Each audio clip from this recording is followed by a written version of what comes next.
Welcome to the Doyenne of Death Podcast, funeral planning for those who don't plan to die.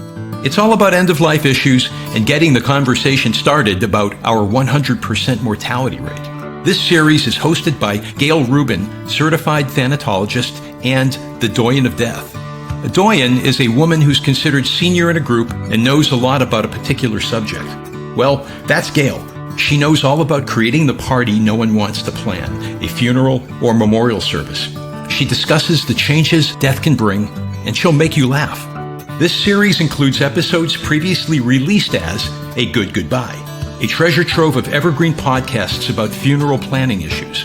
This podcast reveals some of the mysteries and shares advice and tools that can reduce stress at times of grief, minimize family conflict, and help create a good goodbye. Remember, just as talking about sex won't make you pregnant, talking about funerals won't make you dead, and your family will benefit from the conversation. So, here to talk about the subjects we sometimes avoid is author, speaker, and the Doyenne of Death, Gail Rubin.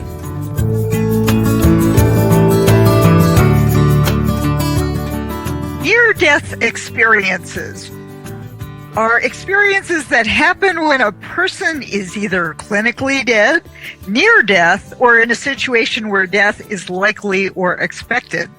And today, with today's medical treatments able to save so many individuals who might have otherwise died, people return from these traumatic events with remarkable stories and insights. Now, this prompts me to ask the question, could having a near-death experience reduce fear of death and perhaps of funeral planning? I'm pleased to have on the show with us today Lee Witting, representing the International Association for Near-Death Studies. He's their publications director and also hosts, I guess, a radio show on near-death experiences. Lee, welcome to A Good Goodbye. Well, thank you, Gail. It's good to be here. So, let's talk a bit about near-death experiences and what they are and what they do to people who have experienced them. You yourself have experienced a near-death experience early in your life. I did. I was about seven, or actually, it's funny, I say 7 and my sister tells me I was 8 when it happened. But I wandered too far into a lake. I was wading into the lake. I didn't know how to swim, which is ridiculous. Every child that age should know how to swim. And my mother, who had been watching from the shore, had gone into the cottage to change, and I went out too far.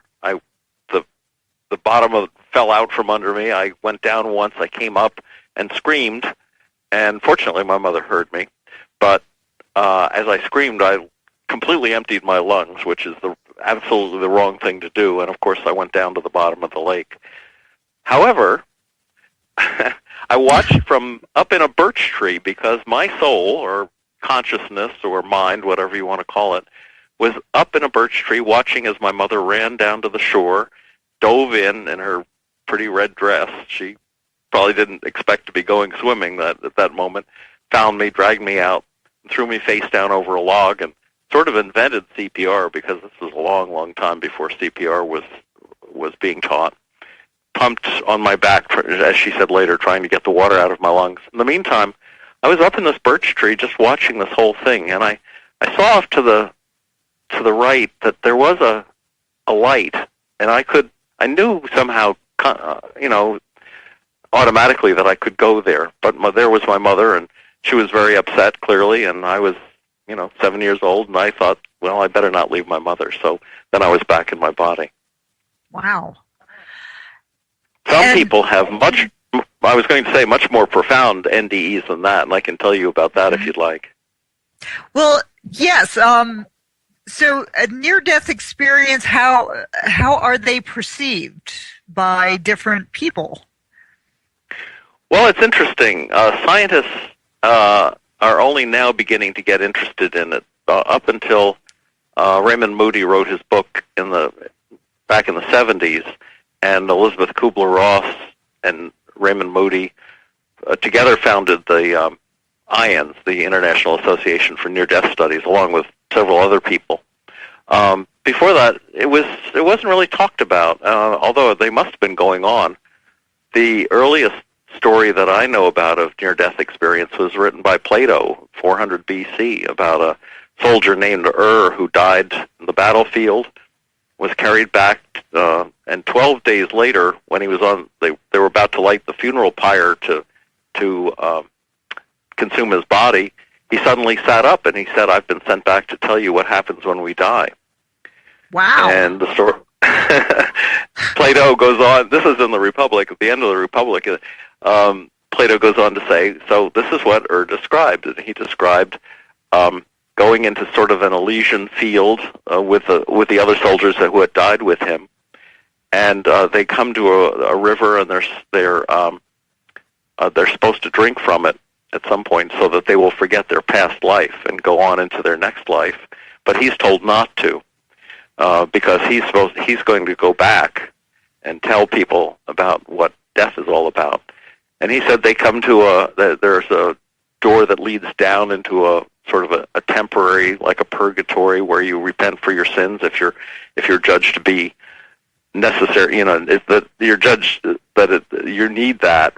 There's another door that goes up to a sort of a temporary heaven, or a very pleasant place, and that's a temporary thing too. And then after those experiences, the people from the heaven and the people from the purgatory wind up together in this beautiful Elysian field together, sharing conversation. A lot of them were friends on Earth before, and then they plan their next life, and off they go.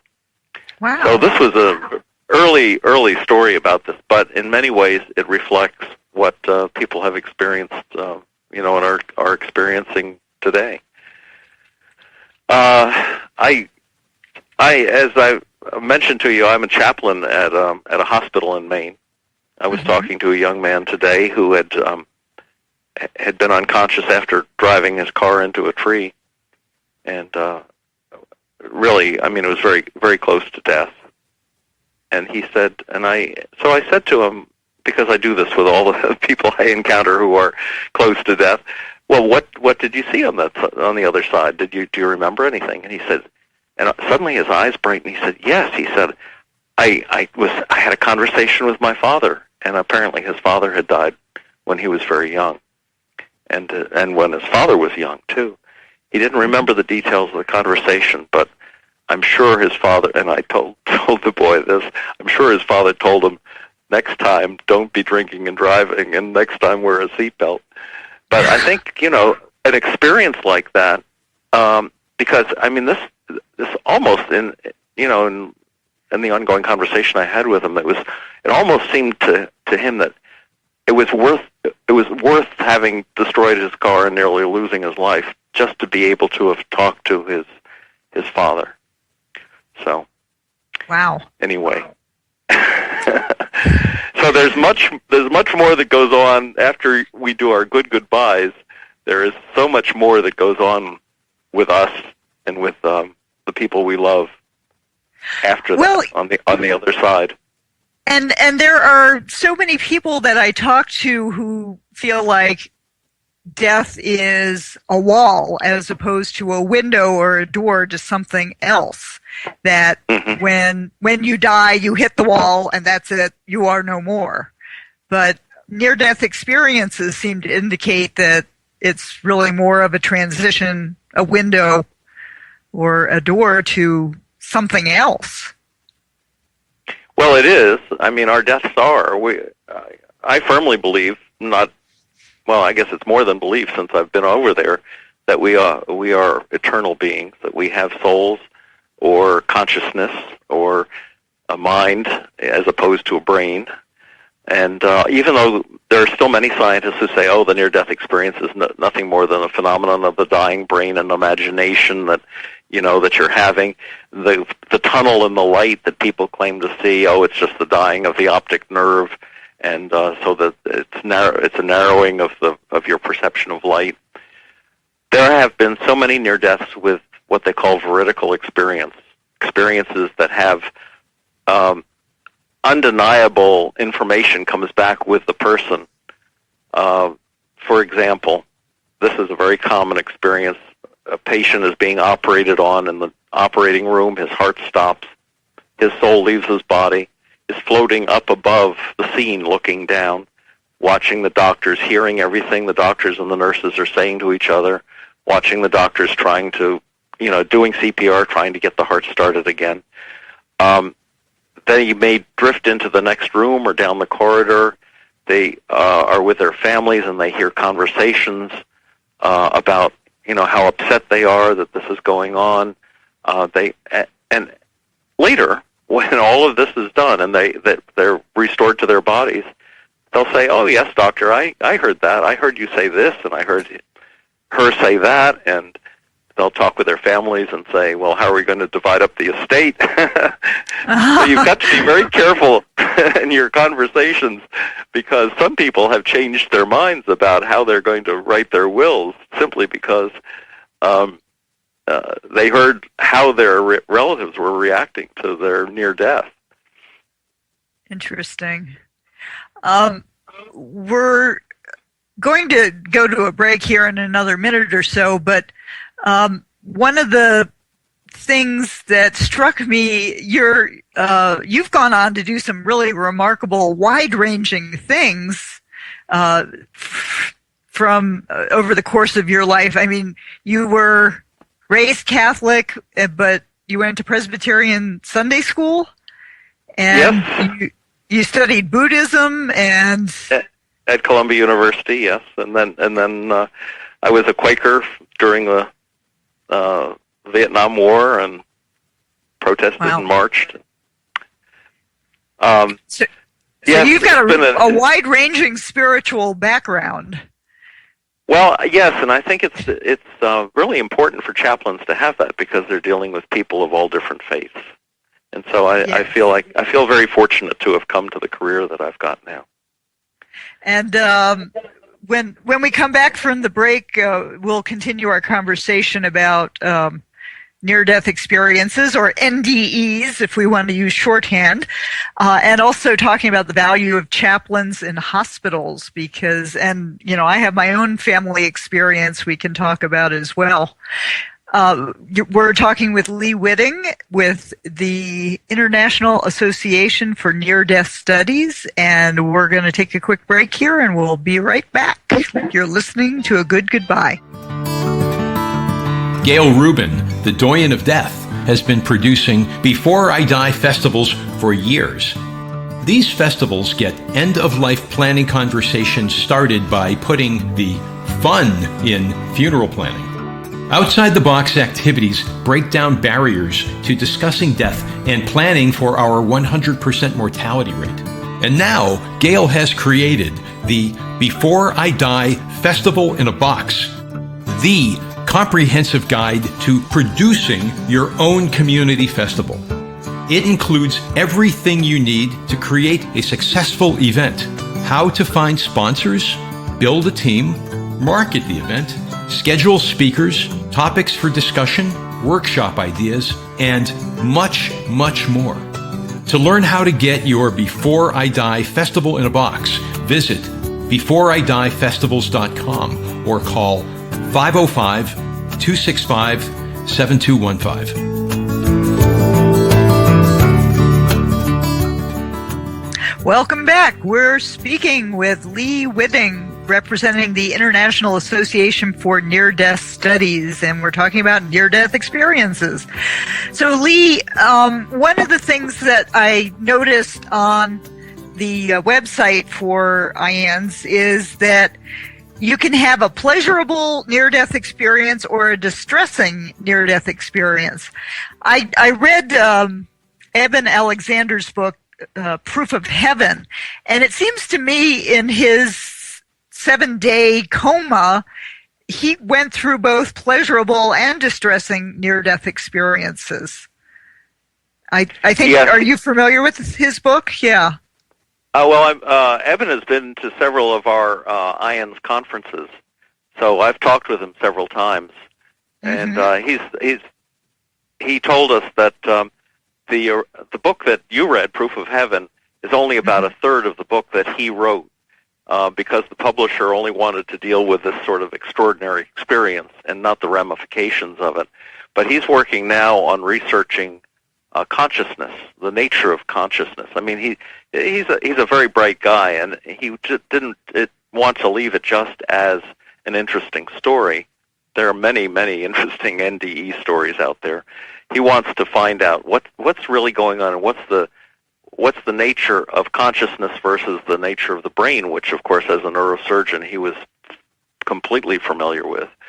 But he wants to see how the two interact, and we have other people on my radio show just the other day. I interviewed Robert Mays, who's on the board at IANDS, and he's doing the same kind of research with his wife, Suzanne. So at IANDS, we're not only trying to provide comfort for those people who've had a near-death experience, be it either pleasurable or distressing, but we're also involved in the research aspects of it too. But okay, you asked the difference between a good and a bad NDE. We call the bad ones NDEs, which are distressing near-death experiences. And I think in many ways, Eben's experience is similar to many people's experience. They start out with a dark and maybe fearful experience, and it can be either flying alone through space, feeling like that there's no hope, there's no friendship, there's no love for them. And then, or in Eben's case, he felt like he was going through a dark red, mushy, kind of swampy experience where it was all chaos and turmoil. And what other people have talked about seeing flames, although they may have, their memory of their experience may be colored by their religious upbringing. And that sort of thing. But it's always, or almost always, seems to wind up like Eben's, going from that to a better experience.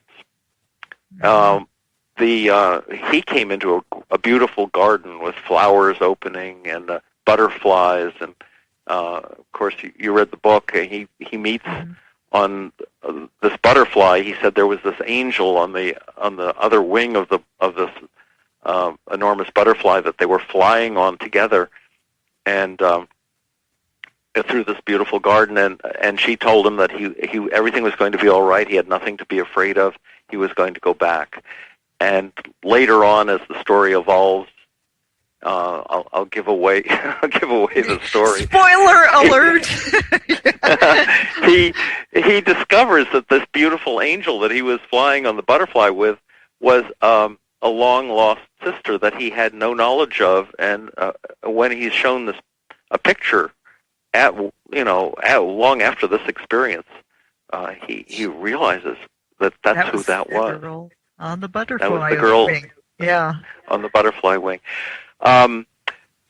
Distressing, I think, well, there's some other aspects to this too. Now, I mentioned the Plato story about some people going into a purgatory-like spot. There are some theories that we all hear ghost stories about people who are sort of stuck in a house or stuck in a situation after they die, that they're confused perhaps, or lost and still in the earthly plane. And there have been so many verifications of ghost stories that I don't know even why people question that they're there can't be ghosts. I don't understand how people can deny the existence of ghosts, because almost every family has had experiences with ghosts. I myself lived in a house that was haunted by a ghost, and so I think that's maybe this is one dark aspect that people have to go through, given their life situation, given what they did or didn't do in their lives, that they're stuck for a while, or maybe they're here voluntarily trying to help someone, and time sort of stands still. I think when you're in the spirit realm, I don't believe that time has the same quality as it does for us here. I don't know if it's, if it's only one way and linear, or whether things get condensed or blown up. It's very hard to say. But in any event, a ghost, it might seem to a ghost that he's only in this house, for instance, for an instant, whereas for the person whose house is being haunted, they may feel like the ghost has been there for years and years. Mm-hmm. But everything seems to be temporary. They used to talk about going to heaven forever, going to hell forever, or going to purgatory as a way to get to heaven forever. But it seems through the experiences of those people who are coming back from near-death experience that things are much more transitory than that. And one interesting thing is that people who go over, even briefly, come back with a much more conviction that we are, that we reincarnate, that we don't just go somewhere and we're there for one time. We don't go to heaven and stay in heaven. At least we have the capacity, or the offer is made to us that we can come back and do something more on earth. So there's all these different levels of experience. St. Paul, when he died, he talks about going to the third heaven. St. Paul had a near-death experience, and I as a religious person, I feel that he probably learned a lot about what God wanted him to do through that near-death experience. And he said, to the third heaven. Well, if you look back into a lot of the traditions, including Eastern traditions, they talk about 8 levels of heaven, 8 possible different dimensions. And scientists, too, now are talking about, we have 11 dimensions or whatever. That understanding of the universe as being possibly existing on many different planes and dimensions kind of fits into these old stories about where you go when you die. So what, as a chaplain in a hospital, you see a lot of families dealing with death, and is your experience or what you have to offer spiritually helpful for the person who's dying or their family? I think hospitals that don't have chaplains on staff are missing an important aspect of healing, and also an important aspect of dying. Chaplains, by their very nature, have to deal with they're not denominational. I mean, I'm an ordained congregational minister, but I deal with Baptists and Buddhists and pagans and Wiccan and atheists, and and even in a family, if some relative is dying, you will encounter families that are from all different faiths. Maybe they were raised Catholic, but now one of them is a Buddhist and one of them is something else, and many of them have given up faith altogether. The chaplain should have the ability to pull the family back together in a way that makes them unify behind the person who is dying. Give them that spiritual energy that they need. It's almost like the way the Tibetans chant, at the dying of and there's a whole book, Tibetan Book of the Dead, which describes the process and so forth. But it's a cooperative, almost communal, and certainly familial duty to be with the person who is dying and to help them transition to the other side. And so then, and people don't have any teaching along those lines. Even everybody that's still of the same denominational faith don't, for the most part, have any idea about what they should be doing as their mother or their grandmother is dying. And so a chaplain can be there to say, all right, let's all join hands and pray, and pray in such a way that they all feel included, and that they're all part of a bigger picture than the petty squabblings that go on in families. And one of the great things about doing this and going through this is that many families are reconciled to one another. You know, they Uncle Harry and this nephew might have been battling over some silly thing years ago, and the family was split up on that account, and or somebody did something that offended somebody else. All of those things can be forgotten really quickly in light of death. As the death is taking place, people finally can get reconciled, and sons and fathers are reunited, and chaplains can be very important in that process. That is awesome. We are going to go to another break here. We'll be right back.